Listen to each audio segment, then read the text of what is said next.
Due Process, recipient of 2 Mid-Atlantic Emmy Awards for Outstanding Talk Show Series and Outstanding Public Affairs Series. Thanks so much, and I'll return the plaque. It makes no difference to me.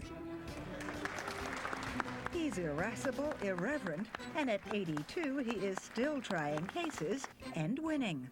New Jersey Monthly once called Ray Brown the best defense attorney in New Jersey, arguably the best in America. A position gained only by breaking through the barriers of a bar that was once all white, all male. And we bring it all back home on this edition of Due Process.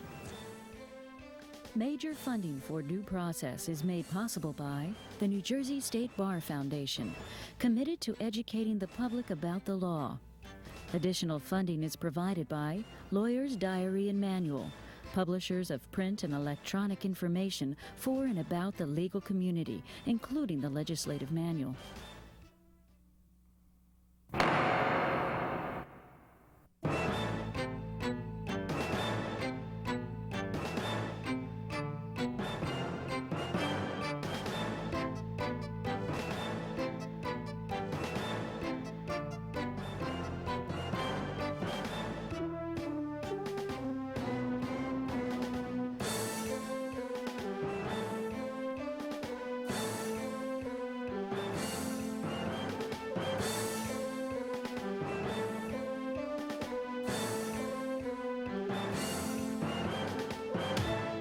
Our legal system, it's designed to provide equal justice, and yet it's frequently failed to live up to that promise. I'm Raymond Brown, and in case you doubt that fact, consider the complexion and gender of the bar.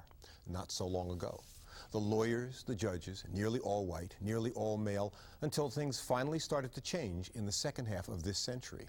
And on this edition of Due Process, we celebrate those pioneers who took the first step in breaking the barriers of color and sex.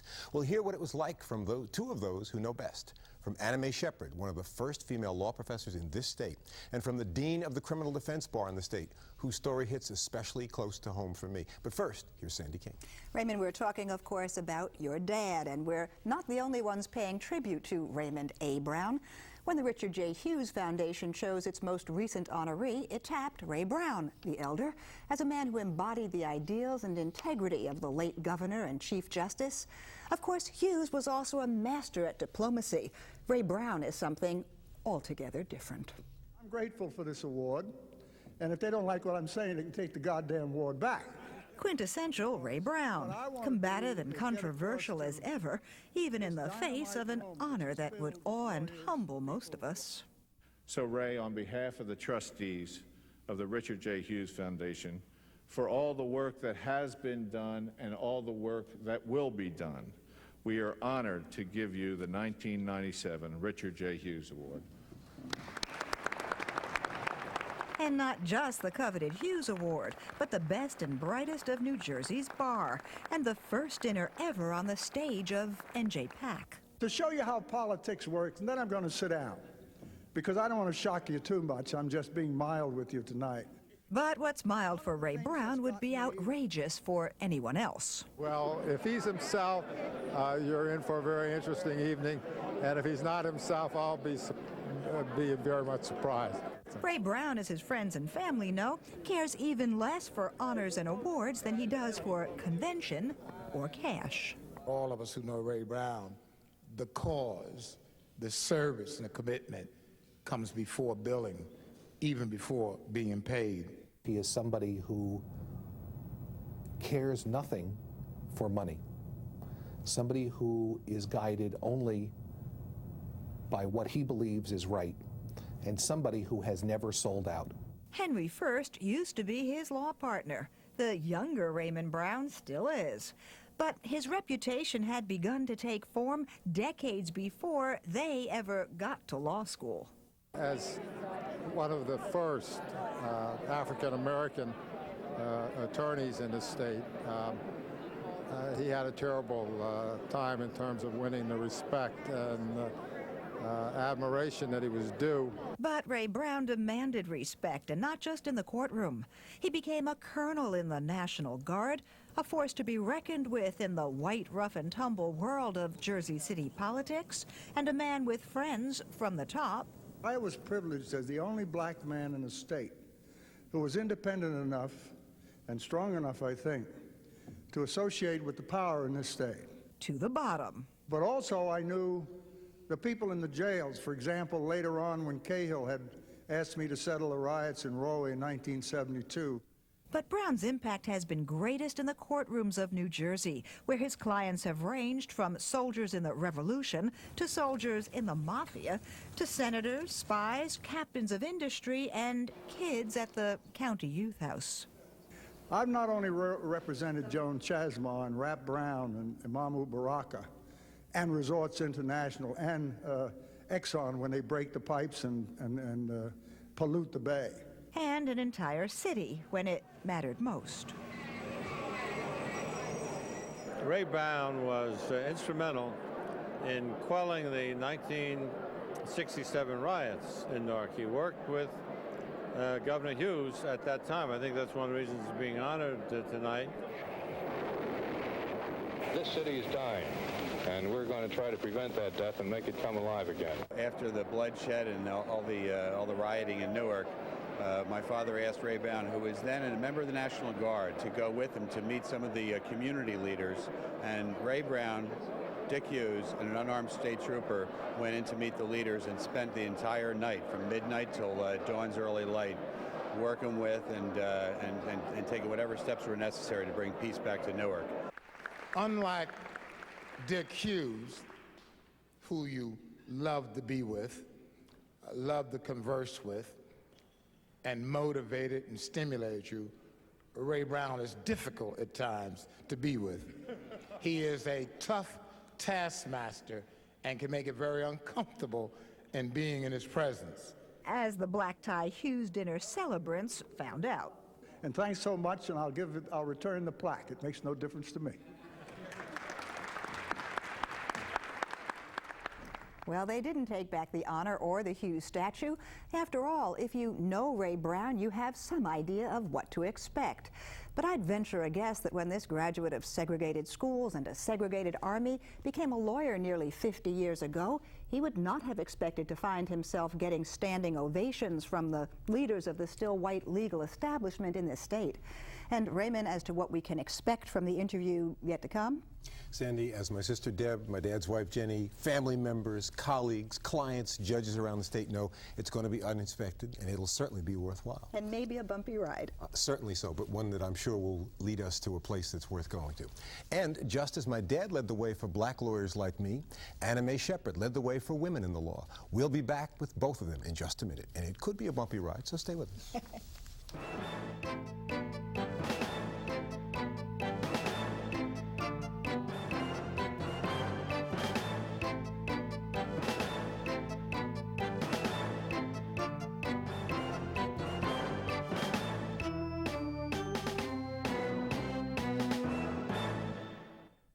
He single-handedly changed the face of the law in New Jersey by the cases he brought, by the positions he advocated, by the people he's inspired, and by the legacy that he leaves.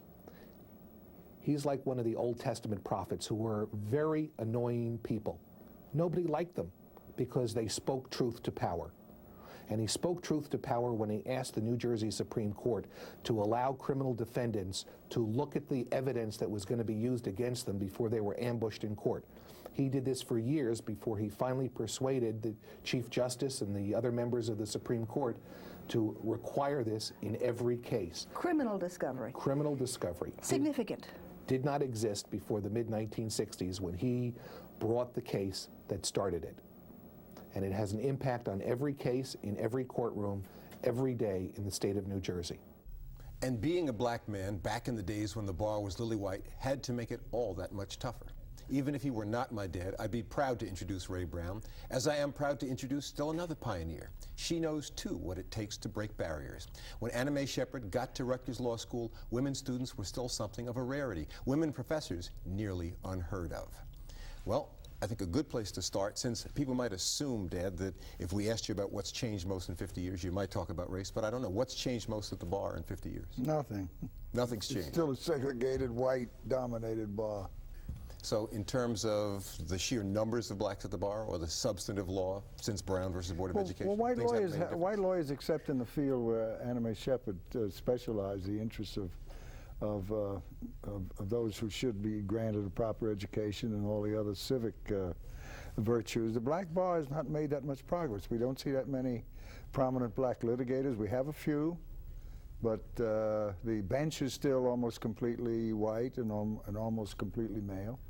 There have been a few women, but very, very few, and very few black males, particularly, or black women, that is, except in Essex County, where there are probably more than anyone else, but in proportion, a very small quota. Is your view, Professor Shepherd, more or less sanguine? Have there been significant changes that have made a difference, or no? Mine is a little less gloomy than Ray's. I think there have been changes. The obvious one is the presence of women. When I went to law school, my recollection is that there were 5 women in the entire school at Rutgers when I was a student there. There was only 1 in my particular class. And what do you think the current class is like? It's about 40%. Some years it ranges as high as 50%.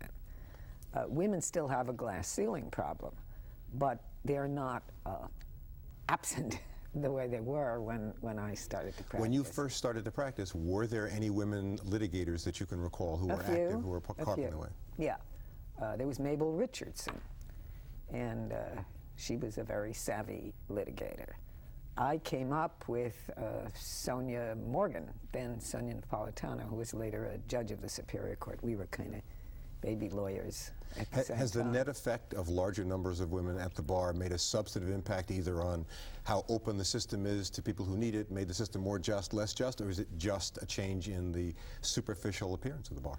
It's a little of each. I think that we've had some change in the way that what we used to call women's issues, which I prefer to call human issues, are received politically and by the courts. We've had some good legislation. I think that it's by far not enough change. As far as minorities are concerned, those who, prosper are still relatively few in number. People in Newark, where I've always worked, inner city people, may be treated more politely, but they're still getting screwed. Well, I'm sorry. If in fact there have been a net increase in the numbers of blacks coming through Rutgers Law School, for example, and a slight increase in Seton Hall, why have those numbers not had any impact on the system? Well, look at the numbers, Ray. You correct me if I'm wrong. When I was admitted, there were 8,500 lawyers in the state.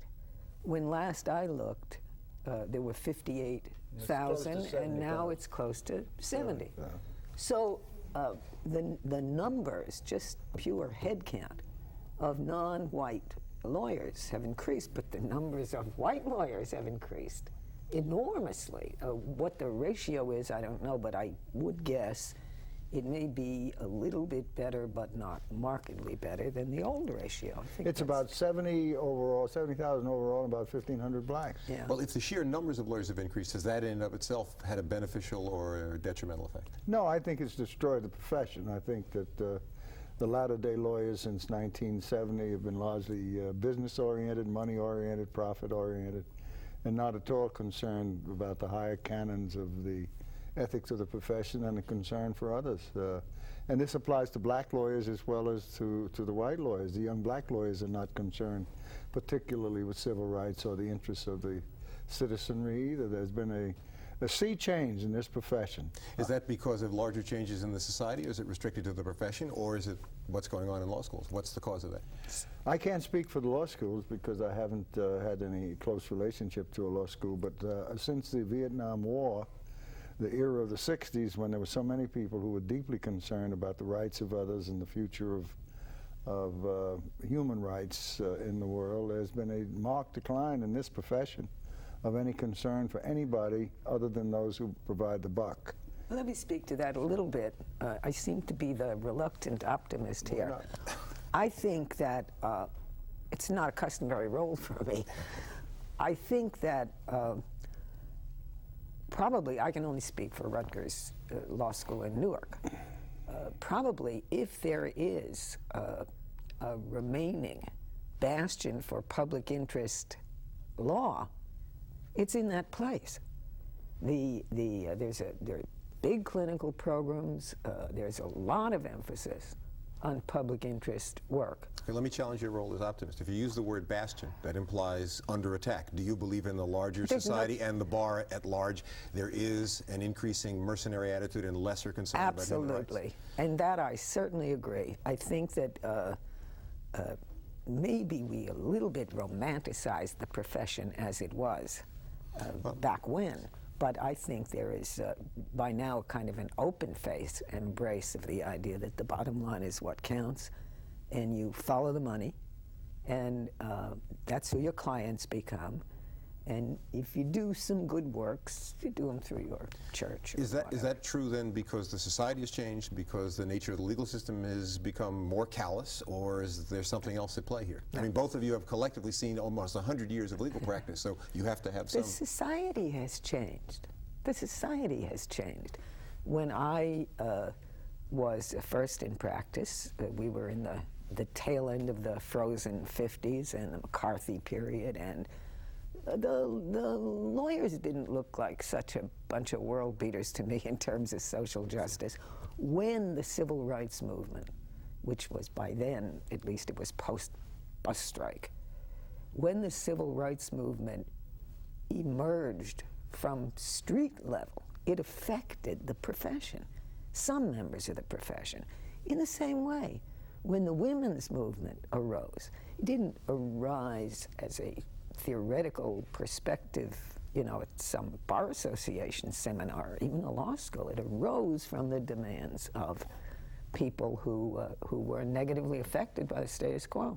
But when that happens, some part of legal practice changes, in my view, for the better. But I've heard you tell stories about, for example, in the 30s in Virginia, escaping or seeing mobs at work. I mean, seeing that kind of open lawlessness that courts and law enforcement wouldn't even address. You wouldn't say that 1998 things have changed in terms of the willingness of the system to address open lawlessness that's racially motivated or class motivated? I don't think so. All you have to do is count the number of black prisoners in jail. I've been working with the youth house, and there are no white kids brought into the youth house, maybe 5 in the last year. There's a definite shift in the question of the emphasis on to whom justice should flow. And blacks and minorities are, by virtue of a sea change in the attitude towards them, are now considered people who are no longer deserving of any special consideration, no longer deserving of any special concern, and in the courts as elsewhere, there's a callous attitude towards the people who come before it. And of course, the most significant thing is that the economic stress of the last 30 years has produced a population among the deprived people, minorities, not only blacks, but Puerto Ricans and recent immigrants and others, that has consolidated the feeling in the so-called superior group, white, mainly well-to-do folk, that we are either beggars or miscreants. And that's a more subtle change than in the old days where we couldn't sit at the soda fountain, but it's just as real, just as powerful, and just as demeaning. When we talk about the educational system, which I assume is part of this process, it's hard not to talk about Abbott versus Burke, but about the fact that you were a pioneer in looking at the question of how education comes to cities, but at the fact that we're still engaged in the struggle without any clear sign of change. What do you think about education as a tool? Is it a myth to say that education can reverse this process?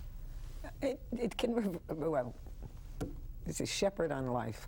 I think it can reverse the process if it's real education. I think that what we provide, as much as we would like to say otherwise for inner city kids, is not real education. And the most current fights about, for example, whether we should provide preschool opportunities for kids, absolutely are an emblem of our unwillingness to, I would say our, of course it's not our, we're the people who've been on the other side of the transaction.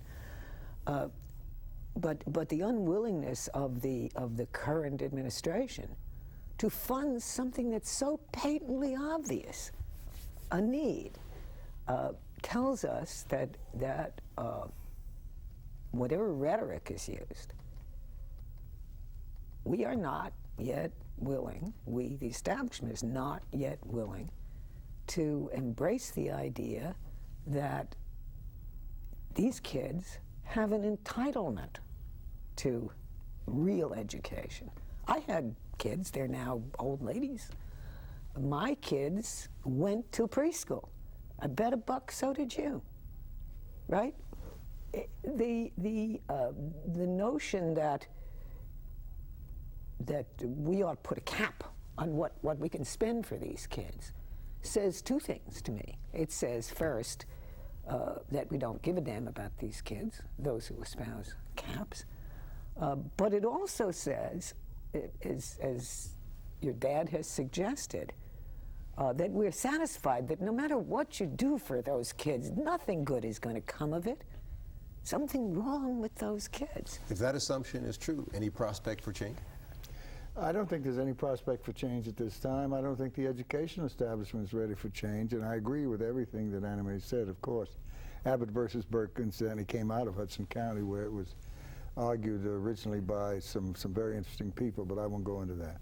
But Abbott versus Burke does emphasize the fact that these deprived kids absolutely are entitled to an education. But beyond that, the educational establishment is not ready for change because we're still following a pattern of instruction in the inner city schools which has failed miserably across the nation, hence the more calloused attitude of the middle class, white middle class and others who say, as Anna Mae said, you can't do anything for these kids. Well, one thing they haven't done is change the curriculum, extend the school day, make it a 6-day week, provide for adequate care so that single mothers can attend school, and meet the current needs of the minority. And when I say minority, I mean immigrants, Puerto Ricans, and blacks. Curiously, there's a difference between Puerto Ricans as Latins and Cubans as Latins. The Cubans seem to absorb and take to the practices in the past that have exalted the white middle class. Blacks, Puerto Ricans, and others need a different methodology. That's not addressed by Abbott versus Burke, but without the money that Abbott versus Burke is going to provide, there's no way to innovate the system, which is failing miserably. The curriculum in the public schools is by any definition inadequate to meet the present needs. So this then becomes a political question, political in the broader Every sense. question is political. And everything So it sounds like both of you in think that maybe armed revolution is a likely. Why not? Okay. Well, I wouldn't. I recommend it. I'm Okay. a very Professor poor Shepard. shot. I recommend That's my it. problem. Okay. recommend But assuming that your marksmanship approves, I mean, it sounds as though you're talking about a fundamental need in terms of justice that isn't being addressed, and no real sign that the current society is willing to make that change. What I think is that the change that we experienced in pockets throughout my career very generally came without armed revolution, but it came with a kind of a strident insistence. And at the least, before we decide to go for armed revolution, we ought to talk about the development of some more stridency than we seem to have now. Well, we're about to close, but since we're talking about armed revolution, where's it most likely to come from in terms of these issues? Well, I think it'll probably come from the inner cities with a combination and a coalition of new immigrants, let's say from South America, where there's been an incipient revolution for the last 100 years, and from those who leave Europe, like the Irish. And women may lead the fray. They may wear the caps of the revolution. I expect the leading revolutionary in the next 10 years to be a woman. Bella Abzug's gone, but there are many more. The shepherds of the future will lead the revolution. Well, we just need sword and cap. Sounds like we need some marksmanship training, but it's interesting that yes, indeed. And first we kill all the lawyers. Yeah. Well, we wind up our discussion of law with a discussion of revolution. Perhaps the two are more closely intertwined than anybody suspects. I think. Professor Shepard, it's certainly been a pleasure to have you with us. We're going to lure you back. Pleasure to be here. My dad's always reluctant to join us, but we're going to have you back again. But I don't think you've begun to plumb the depths of Anna Mae Well, that's Shepard. why we'll have to all come And back. besides which, she's reasonable. which is something you've always preached. Reason, revolution, and law. I don't know how to interweave those together, but it's been the task of my life. But that's the Enlightenment. First there was reason, there was Hobbes and the other great philosophers, and then the revolution. Okay. Well, the revolution will have to wait because that's it for this edition of Due Process. But you'll want to join us next week when we bring you up to date on the stories that we've brought you all season. Till then, for Sandy King and all of us here at Due Process, I'm Raymond M. Brown. Thanks for watching.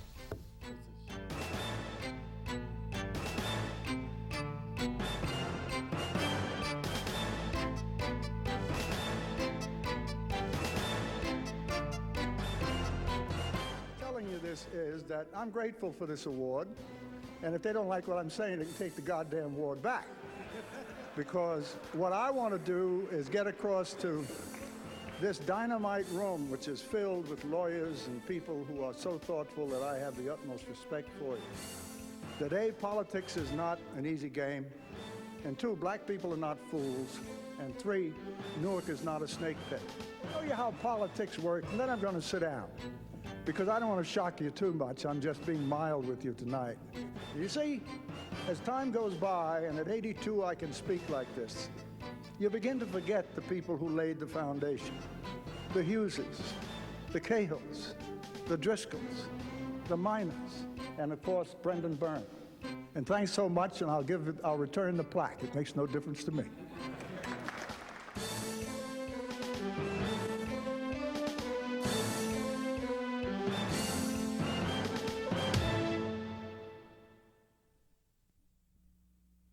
Major funding for Due Process was made possible by the New Jersey State Bar Foundation, committed to educating the public about the law.